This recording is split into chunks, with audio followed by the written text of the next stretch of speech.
Hello everyone.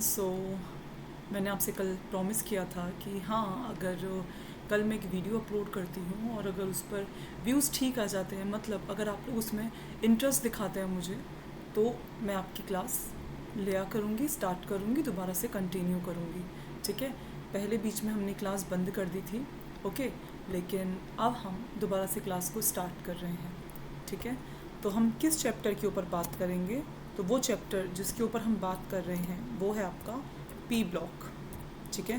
P block के ऊपर हम बात कर रहे हैं। चलिए, तो फिर स्टार्ट करते हैं और छोटी छोटी बातें भी मैं आपको बताते जाती हूँ। ठीक है। रुकिए एक मिनट। यस, ओके, चलिए फिर स्टार्ट करते हैं, क्योंकि आज का जो हमारा सेशन है वो बेसिकली पी ब्लॉक पर है। कुछ बच्चे बोलेंगे मैम पी ब्लॉक क्यों स्टार्ट किया, पी ब्लॉक पर ही आप क्यों सेशन ले रहे हो? सबसे पहले तो बेटा पी ब्लॉक पे सेशन लेने का जो रीज़न है वो ये है कि जैसे मैं अपनी बात करती हूँ, स्टार्टिंग में मुझे periodic table, chemical bonding, coordination chemistry ये मुझे आता था ठीक ठीक। जो नहीं आता था वो क्या था? वो पी ब्लॉक था, डी एफ ब्लॉक थे। ठीक है। जो मुझे नहीं आते थे, या आप ऐसा बोल सकते हो कि मैं उनसे डरती थी कि ये चैप्टर्स मुझे नहीं करने हैं। ठीक है। जब भी कहीं पढ़ाने को आता था तो मैं कोशिश ये करती थी, नहीं नहीं पी ब्लॉक नहीं आना चाहिए, क्योंकि मैं पढ़ा नहीं पाऊँगी, मतलब वो एक स्ट्रॉन्ग पार्ट नहीं था पी ब्लॉक मेरा। ठीक है। लेकिन अभी हो गया है, तो फिर मैं चाहती हूँ कि आप लोग भी अब उससे स्ट्रॉन्ग पार्ट बनाएं। ठीक है। क्योंकि आपका तो नीट जेई है, मुझे तो पढ़ाना है, तो चलो ठीक है, हटा देंगे उसको कि चलो मैं इसको नहीं पढ़ा पाऊँगी। लेकिन आप लोगों का तो नीट जेई है ना, आपको तो पढ़ना ही पड़ेगा, आपके पास ऑप्शन नहीं है। ठीक है ना। तो पी ब्लॉक के बारे में चलिए फिर स्टार्टिंग करते हैं हम। तो बहुत बहुत स्वागत है, वेलकम बैक।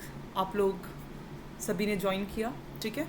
आप लोगों का बहुत बहुत स्वागत है। चलिए फिर स्टार्ट करते हैं। पी ब्लॉक के बारे में हम बात करेंगे, और पी ब्लॉक के बारे में जब हम बात करना स्टार्ट करते हैं तो सबसे पहले हम लोग बात करते हैं बेटा नाइट्रोजन फैमिली के बारे में। अच्छा, एक चीज़ ध्यान रखना, इसमें टेढ़ा क्यों हो रहा है मुझे भी नहीं शो कर रहा है।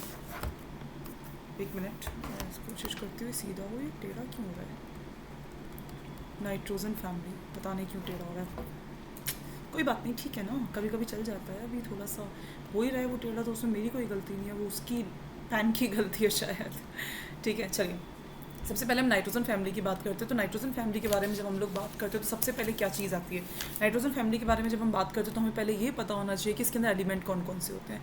ठीक है। तो नाइट्रोजन, ठीक है, फॉस्फोरस, आर्सेनिक। अच्छा, इसके बाद क्या होता है? Antimony, bismuth. सबसे पहली चीज़ कि इसमें एलिमेंट कौन कौन से होते हैं, तो ये मैंने आपको एलिमेंट्स के नाम बता दिए। अच्छा, सेकंड पॉइंट, अच्छा इनको बोलते क्या क्या है? नाइट्रोजन फैमिली तो बोलते ही हैं, लेकिन पेपर में क्या नाइट्रोजन फैमिली के थ्रू ही आएगा कि नाइट्रोजन फैमिली? नहीं, इन्हें बोलते हैं निकोजेंस, जिसमें पी साइलेंट रहता है। ठीक है। तो हम इन्हें बोलते हैं निकोजेंस। अच्छा, okay fine ma'am, next pnictogens हो गया। अब आपको ये चीज़ पता होनी चाहिए कि जब हम लोग जनरली बोला जाता है कि पी ब्लॉक के अंदर नॉन मेटल्स होती हैं, पर नहीं, पी ब्लॉक के अंदर नॉन मेटल्स, मेटलॉइड्स सब कुछ प्रेजेंट होता है। ठीक है। बस डिफरेंस सिर्फ इतना होता है कि जब हम ऊपर की तरफ देखते हैं, ऊपर की सीरीज़ जब हम लोग देखते हैं तो वहाँ पर हमें नॉन मेटल्स प्रेजेंट मिलती हैं। उसके बाद आपने पीरियोडिक टेबल में भी देखा होगा, एक अलग से ही कलर हुआ होता है, एक सीडी जैसी लाइन आती है, उसको बोलते हैं मेटलॉइड्स। ठीक है। और उसके सबसे नीचे नीचे जो एलिमेंट्स होते हैं, लाइक बिस्मिथ हो गया, ठीक है, सारे नीचे के एलिमेंट्स उनमें होते हैं मेटल के कैरेक्टर्स। तो बेसिकली पी ब्लॉक पूरा नॉन मेटल का नहीं होता है, तीनों के तीनों उसके अंदर पार्ट होते हैं। अब कौन कौन से होते हैं ये हमें कैसे पता लगेगा? ठीक है, तो हम आपको बता देते हैं। अगर आप बात करते हैं मेटलॉइड करेक्टर्स, टॉप से बॉटम जो है ना, वो मेटलॉइड करेक्टर आपके इंक्रीज होते हैं। जैसे कि अगर हम बात करते हैं, कलर चेंज कर लेते हैं, जैसे हमने बात की नाइट्रोजन और फॉस्फोरस की, तो ये क्या होते हैं बेटा? दोनों नॉन मेटल। ये क्या होते हैं? दोनों की दोनों नॉन मेटल। वहीं हम बात करते हैं नाइट्रोजन और फॉस्फोरस हो गया, इसके अलावा हम बात करते हैं आर्सेनिक और एंटीमनी। ठीक है। अगर हम बात करते हैं आर्सेनिक और एंटीमनी की, तो ये दोनों क्या हो गए बेटा? मेटलॉइड्स। याद करना पड़ेगा, ठीक है, ये मत पूछना कैसे। ठीक है। और इसके अलावा हम लोग बिस्मिथ की बात करते हैं, तो ये आपका क्या हो गया बेटा? बिस्मिथ आपका हो गया मेटल। ये मत कह देना मैम आप नीचे क्या कर रहे हो, तो मैं बता देती हूँ, पेन टेप से लिख रही हूँ तो बार बार नज़र नीचे जाएंगी। ठीक है। क्योंकि आप में से आधे बच्चे बहुत ज़्यादा समझदार हैं, बहुत ही एक्स्ट्रा एडवांस बच्चे हैं। ठीक है। तो अब एडवांस बच्चे हैं तो फिर थोड़ा सा हमें भी देखना पड़ता है। अच्छा, इसके अंदर सबसे ये हमने दो चीज़ें कर ली। इसके बाद हमारा जो नेक्स्ट पॉइंट आता है वो आता है आपका वैलेंस शेल इलेक्ट्रॉन। मतलब कितने इलेक्ट्रॉन्स होते हैं, इसका इलेक्ट्रॉनिक कॉन्फ़िगरेशन क्या होता है वैलेंस शेल का? तो वो होता है आपका बेटा NS2 NP3। अब ये डिपेंड करता है, नाइट्रोजन होता है तो क्या होता है? 2 होता है। और अगर उसके बाद आप बढ़ते जाओगे तो जैसे फॉस्फोरस हो गया तो 3 आ गया इनकी वैल्यू। ठीक है। आर्सेनिक में अलग होती है, सब में आपकी धीरे धीरे वैल्यूज़ बढ़ती हुई चली जाती है, मतलब बेसिकली एन की वैल्यू आपकी बढ़ती जाती है। और इसमें आप ये बोल सकते हो कि जो आपका पी ऑर्बिटल होता है वो आपका हाफ फिल्ड होता है, ठीक है। ये मैं नहीं लिख रही हूँ कि पी ऑर्बिटल आपका हाफ फिल्ड होता है। अब आपकी बात आती है एटॉमिक एंड आयनिक रेडियस पर, ठीक है। इन दोनों के बारे में बात आती है, एटॉमिक और आयनिक रेडियस पे। अच्छा, थोड़ा सा कलर चेंज करते हैं, दूसरे कलर से हम लोग बात करते हैं। अच्छा, कोवलेंट और आयनिक रेडियस दोनों की दोनों आप अगर डाउन द ग्रुप जाएंगे तो वो इंक्रीज़ करती है, ठीक है। कोवलेंट और आयनिक रेडियस जब आप टॉप टू बॉटम जाते हो तो डेफिनेटली वो आपकी इंक्रीज़ करती है। अच्छा, कैसे इंक्रीज़ करते हैं, क्योंकि भाई इनऑर्गेनिक केमिस्ट्री है, एक्सेप्शन आपको हर जगह मिलेंगे, ठीक है। अगर आप बात करते हो, ठीक है, नाइट्रोजन से फॉस्फोरस जा रहे हो तो कोवलेंट, ठीक है, कोवलेंट रेडियस हो रही है, ठीक है। और अगर आप मतलब आप इससे बोल सकते हो कि जब आप टॉप टू बॉटम जा रहे हो तो आपकी जो कोवलेंट रेडियस है वो आपकी इंक्रीज़ करती है, और आयनिक रेडियस आपकी बेसिकली, क्योंकि आपको पता है कोई भी एक मॉलिक्यूल जो है वो 100% कोवलेंट नहीं होता है, या फिर उसमें 100% वो आयनिक नहीं होता। तो बेसिकली क्या है, आयनिक और कोवलेंट के बारे में कैसे बताया जाएगा कि हाँ, अगर आप जाते हो तो टॉप टू बॉटम आपकी कोवलेंट रेडियस बढ़ती है। नाइट्रोजन से फॉस्फोरस तक जो कोवलेंट रेडियस बढ़ती है उसमें थोड़ा सा चेंज आपको देखने को मिलेगा। उसके बाद जो चेंजेस होते हैं वो बहुत कम कम होने लग जाते हैं, मतलब एक थोड़ा कम चेंजेस दिखते हैं, स्मॉल चेंज आप बोल सकते हो, स्मॉल इंक्रीज मिलता है आपको कोवलेंट का, लेकिन हाँ मिलते हैं, ठीक है। अच्छा, काम गया मार्कर, ठीक है। नाइट्रोजन से फॉस्फोरस कोवेलेंट, और अगर आप बोलेंगे इसको इस तरह से लिखने की जगह हम इसको लिख देते हैं कि नाइट्रोजन से डाउन द ग्रुप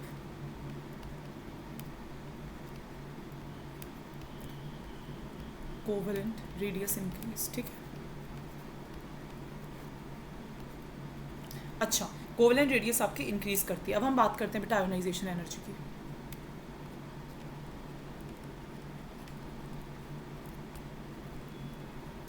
देखो अभी ना आप लोगों को ऑलरेडी पता होगा, मैं पहले भोपाल रहती थी, और भोपाल से अब मतलब भोपाल एमपी में, और अब वहाँ से कोटा राजस्थान ट्रांसफ़र हुआ है। तो थोड़ी सी चीज़ें जो हैं वो थोड़ा सा मैनेज करने में थोड़ा टाइम लग रहा है अभी। जैसे कि मेरा सेटअप करने में मुझे टाइम लग रहा है। मैं अभी यहाँ जो बैठी हूँ ये बेसिकली मेरा सेटअप नहीं होगा, किसी अदर रूम में सेटअप होना है, लेकिन वहाँ बहुत सारा सामान वगैरह पड़े हुए हैं, तो वहाँ पर थोड़ा सा सेटअप करने में थोड़ी सी प्रॉब्लम हमें हो रही है, तो ठीक है। और सेम वही प्रॉब्लम कि ये कलर का जो इशू हो रहा है कि कभी पिंक कलर कभी ग्रीन कलर, वो भी चेंज होगा, और मैं एक प्रॉपर पीपीटी भी आपके लिए रेडी करूँगी, पर उसके लिए थोड़ा सा आपको टाइम देना पड़ेगा, ठीक है। तो अभी जिस तरह से क्लासेस चल रही हैं यहाँ पर भी उस तरह से क्लासेस लीजिए, थोड़े थोड़े टाइम में आपकी चीज़ें ठीक होना स्टार्ट हो जाएंगी। अच्छा, आयोनाइजेशन एनर्जी के बारे में बात करते हैं। अच्छा, आपको पता है आयोनाइजेशन एनर्जी तो आपको खुद को ही पता होगी। आपको दिख रहा है आयोनाइजेशन एनर्जी में ये हाफ फील्ड है, आपको पता है ये सारे के सारे क्या है बेटा, ये हाफ फील्ड है। अगर ये हाफ फील्ड होंगे तो इनकी आईपी क्या होगी बेटा, ज़्यादा होगी, इनकी आईपी ज़्यादा होगी बजाय और इनके अगल बगल वाले एलिमेंट से।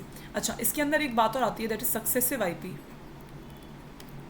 क्या आती है, सक्सेसिव आईपी। अगर आप सक्सेसिव आईपी के बारे में बात करते हो, मतलब del IP1, del IP2, del IP3, ठीक है, सक्सेसिव आईपी इन्हें बोलते हैं। IP1, डेल IP2 और डेल IP3, ये सक्सेसिव आईपी हो गई। अगर इनके अंदर आपसे ऑर्डर पूछा जाए कि इनके अंदर ऑर्डर क्या होगा, तो बेटा हमेशा याद रखना सक्सेसिव आईपी जो होती है वो हमेशा बड़ी होती है। जैसे कि अगर आप IP3 की बात करोगे तो डेफिनेटली ये बड़ी होगी, हमेशा बड़ी होगी। देन अच्छा, और एक सबसे इम्पॉर्टेंट चीज़ जो आप हमेशा जानते हैं कि जो आयोनाइजेशन एनर्जी का जो कंसेप्ट होता है, इसके अंदर जो एनर्जी होती है वो आपको देनी पड़ती है। मतलब जो बेसिकली जो एनर्जी है वो आपकी एंडोथर्मिक होती है, ठीक है। और इसमें छोटी सी चीज़ एक और, जैसे टॉप टू बॉटम जब आप झुक जाते हो तो आपकी जो आईपी है वो आपकी डिक्रीज़ करती है, ठीक है। अच्छा, ये आपकी बात यहाँ पर ख़त्म हुई। यहाँ पर आपने आयोनाइजेशन एनर्जी के बारे में भी थोड़ी थोड़ी चीज़ें सीख ली हैं। अच्छा, अब आप बात करोगे, ठीक है, कैटिनेशन की, कैटिनेशन प्रॉपर्टी की। देखो स्टार्टिंग में जो चीज़ें आती है ना वो हमें आता होता है, किसी भी चैप्टर की जो स्टार्टिंग होती है, ठीक है, उसके अंदर जो स्टार्टिंग पॉइंट्स होते हैं वो सबको आते हैं। धीरे धीरे आने वाले टाइम में आपके पास रिएक्शंस आएंगी, ठीक है, रिएक्शंस वाला पार्ट आएगा, तो यस आपको रिएक्शंस वाले पार्ट में थोड़ी सी दिक्कत हो सकती है, ठीक है, बट आई होप कि आप कर लोगे। और दूसरी चीज़, पी ब्लॉक के जो मैं लेक्चर्स बना रही हूँ, ठीक है, वो थोड़े छोटे छोटे बना रही हूँ, मतलब बहुत ज़्यादा लंबी नहीं है, 10-15 मिनट 10-15 मिनट इस तरह से लेक्चर रहेंगे। उसमें क्या फ़ायदा होगा आपका कि कई बच्चों की क्लासेस चल रही हैं ऑलरेडी, या कुछ बच्चों ने किसी चीज़ का सब्सक्रिप्शन लिया हुआ है, ठीक है, तो उसमें ये जो चैप्टर्स हैं वो और ये जो वीडियोज़ हैं वो आपके लिए हेल्पफुल रहेंगी। कैसे कि अगर वो शॉर्ट फॉर्म में होंगी, छोटी वीडियोस अगर हैं तो वो हेल्पफुल रहेंगी, और अगर आप बड़ी बड़ी वीडियोस, क्या होता है ना कि जैसे हम 1.5 घंटे की वीडियो डाल देते हैं तो आप पढ़ नहीं पाओगे, फिर आप उसे 2x की स्पीड में खींचते हो, ठीक है। तो 2x की स्पीड में खींचने से अच्छा क्या है कि आप शॉर्ट वीडियोस देखो, 10-10 मिनट की वीडियोस देखो, जो आप कहीं पर भी देख सकते हो। जस्ट कि आप अगर बैठे हैं, फालतू बैठे हैं तो देख लिया, खाना खा रहे हैं तो देख लिया, मतलब एक जनरल फटाफट देखने के लिए वो वीडियोस होती हैं, ठीक है। चलिए कैटिनेशन के बारे में बात कर लेते हैं। अच्छा, आपको पता है कार्बन कैटिनेशन शो करता है, ठीक है। नाइट्रोजन फैमिली में कौन शो करता है? तो नाइट्रोजन और फॉस्फोरस। क्या बेटा? कैटिनेशन की प्रॉपर्टी नाइट्रोजन और फॉस्फोरस, बस ये दोनों ही आपकी कैटिनेशन की प्रॉपर्टी शो करते हैं। इसके अलावा आपका कोई भी कैटिनेशन की प्रॉपर्टी को शो नहीं करता है। अच्छा, एक चीज़ और, अब आप में से, क्योंकि इसके बारे में हम लोगों ने पी ब्लॉक में नाइट्रोजन फैमिली के बारे में, नाइट्रोजन के बारे में हमने आधी से ज़्यादा चीज़ें पढ़ ली हैं, ठीक है। अब हम लोग इसके अंदर जो पढ़ेंगे वो कुछ फिजिकल प्रॉपर्टीज़ होंगी, ठीक है, कुछ फिजिकल प्रॉपर्टीज़ होंगी, और क्योंकि काफ़ी सारी केमिकल प्रॉपर्टीज़ हम लोग ऑलरेडी पढ़ चुके हैं, चलो फिजिकल प्रॉपर्टीज़ के बारे में भी थोड़ा सा हम लोग ध्यान दे लेते हैं, ठीक है। फिजिकल प्रॉपर्टीज़, बस एक बार फिजिकल प्रॉपर्टीज़ खत्म होते ही तुरंत आपका रिएक्शन मैकेनिज्म स्टार्ट होगा। मतलब आप बेसिकली ऐसा बोल सकते हो कि कुछ हमने सबसे पहले पढ़ा जनरल इंट्रोडक्शन, ठीक है। अभी आप लोग पढ़ोगे फिजिकल प्रॉपर्टीज़, और देन आप लोग पढ़ोगे फिर केमिकल प्रॉपर्टीज़, ठीक है। और फिर आप करेंगे केमिकल प्रॉपर्टीज़ में चलते फिर आप क्वेश्चन सेक्शंस पे भी आओगे, जिसमें आपकी बहुत सारी रिएक्शंस होंगी, और उससे रिलेटेड हम लोग क्वेश्चंस भी करेंगे, ठीक है। फिजिकल प्रॉपर्टीज़, अच्छा, फिजिकल प्रॉपर्टीज़ के बारे में बात करें तो आप ऐसा बोल सकते हो इसमें फिजिकल प्रॉपर्टीज़ में, जैसे कि आपका MP हो गया, ठीक है, आपका मेल्टिंग पॉइंट हो गया है, आपका बॉइलिंग पॉइंट हो गया है, या फिर पॉली एटॉमिक। अच्छा, एक चीज़ और, ये जो एलिमेंट्स होते हैं ना, ये पॉली एटॉमिक बनाने की टेंडेंसी रखते हैं, पॉली एटॉमिक लाइक N2, ठीक है, इस तरह से। अच्छा, डाइनाइट्रोजन डाइएटॉमिक गैस है, ठीक है, मतलब बेसिकली ये पॉली एटॉमिक बनाने की कोशिश करते हैं। मेटेलिक कैरेक्टर इंक्रीज होते हैं, ये फिजिकली चल रही सारी प्रॉपर्टीज़, ठीक है। मेटेलिक कैरेक्टर के बारे में अगर हम लोग बात करेंगे तो ये इंक्रीज डाउन द ग्रुप। देखो भाई, याद कर लेना, कई बार क्वेश्चन बहुत इजी आता है, ये मेटेलिक और केमिकल प्रॉपर्टीज़ या नॉन मेटेलिक कैरेक्टर के ऊपर से क्वेश्चन आता है, और आप लोग इसको गलत कर देते हैं, क्योंकि बहुत इजी होता है, पर फिर भी हम लोग गलत कर देते हैं, क्योंकि थोड़ा सा कन्फ्यूज़न रहता है दिमाग में, ठीक है। तो इसलिए कभी कभी गलती हो जाती है, तो थोड़ा सा इनको आप याद करना। ओके, अब हम बात करते हैं, आपको मैंने मेटलॉइड्स वगैरह क्या क्या होते हैं वो मैंने आपको बता दिया है। अच्छा, अब इसके अलावा MP और BP के बारे में बात कर लेते हैं। अगर आप बात करते हो, कल पेन का है ये रहा, अगर आप MP BP के बारे में बात करते हो, ठीक है, चलिए बात करते हैं बॉइलिंग पॉइंट। बॉइलिंग पॉइंट क्या होता है? इंक्रीज। बॉइलिंग पॉइंट क्या होता है? टॉप टू बॉटम जाने पर आपका इंक्रीज होता है, और साथ में आप अगर MP की भी बात करते हो, ठीक है, तो MP भी आपका टॉप टू बॉटम इंक्रीज होता है, लेकिन एक इसमें ट्रेंड है छोटा सा, मतलब आप इसको बोलोगे? नहीं बोलोगे, इसे गलत माना जाएगा। क्यों? क्योंकि इसमें एक छोटा सा ट्रेंड चलता है, वो आपको पता होना चाहिए। कैसे? अगर आप बॉइलिंग पॉइंट की बात करते हो, यहाँ पर थोड़ा सा एक्सेप्शन तो नहीं बोल सकते हो, बट हाँ थोड़ा सा है, एक ट्रेंड में थोड़ा घोटाला होता है, तो आपको पता होना चाहिए, ठीक है। अगर आप बॉइलिंग पॉइंट की बात करते हो तो yes, increase top to bottom, ठीक है, increase top to bottom. But melting point की अगर आप बात करोगे तो मेल्टिंग पॉइंट में थोड़ा सा डिफरेंस है। मेल्टिंग पॉइंट में क्या होता है? मेल्टिंग पॉइंट बेटा आपका इंक्रीज करता है, मतलब नाइट्रोजन से फॉस्फोरस और फॉस्फोरस से आर्सेनिक तक, तो आपका मेल्टिंग पॉइंट इंक्रीज करता है। क्या करता है बेटा? इंक्रीज करता है। नाइट्रोजन से फॉस्फोरस, क्योंकि नेपाल, पाकिस्तान, ऑस्ट्रेलिया सब बेकारी वो रटा हुआ है, ठीक है। नाइट्रोजन से फॉस्फोरस, फॉस्फोरस से आर्सेनिक के बारे में अगर बात करोगे तो आपका जो मेल्टिंग पॉइंट है वो इंक्रीज करता है, बट